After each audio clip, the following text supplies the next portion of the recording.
ఈ రోజు కేంద్ర ప్రభుత్వం ప్రవేశపెట్టిన బడ్జెట్ వెరీ వెల్ బ్యాలెన్స్డ్. అదే మరిగా ఇది ఒక ఫార్వర్డ్ లుకింగ్ బడ్జెట్. ఇది ఏదైతే భారత ప్రజలందరూ కూడా ఫాస్ట్ గ్రోయింగ్ ఎకానమీ మీద ఎన్నో ఆస్పిరేషన్స్ పెట్టుకున్నారు, దాన్ని రిఫ్లెక్ట్ చేసే విధంగా ఈ రోజు బడ్జెట్ వచ్చింది.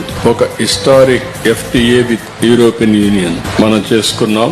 దాన్ని కూడా ఇప్పుడు మనం బడ్జెట్ చూస్తే అది కూడా అచీవ్ చేసే పరిస్థితిలో, అదే మరిగా భవిష్యత్తులో సెల్ఫ్ రిలయన్స్ అండ్ మ్యానుఫ్యాక్చరింగ్ లో కన్సాలిడేషన్ జరిగే దిశగా ఈ బడ్జెట్ ప్రవేశపెట్టడం జరిగింది. అదే మరిగా ఇది ఈజ్ ఆఫ్ డూయింగ్ బిజినెస్ ని స్ట్రెంగ్తన్ చేస్తుంది. MSMEలు ప్రమోట్ చేయడంలో, స్ట్రెంగ్తన్ చేయడంలో ప్రముఖ పాత్ర వహించే పరిస్థితి వస్తుంది.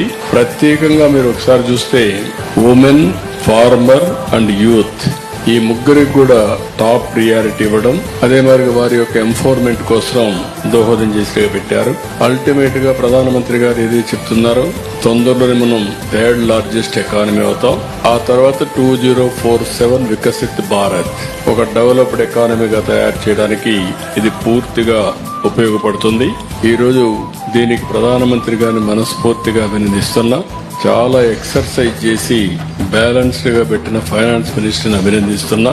ఈ రెండు కూడా దేశానికి ఒక డైరెక్షన్, అదే మరి ఒక వెలాసిటీ ఇచ్చే విధంగా దిశ అండ్ గతి to end over of our great nation కి ఇది ఉపయోగపడే విధంగా రెండు తీసుకొచ్చారు. దీన్ని మనస్ఫూర్తిగా అభినందిస్తున్నాను.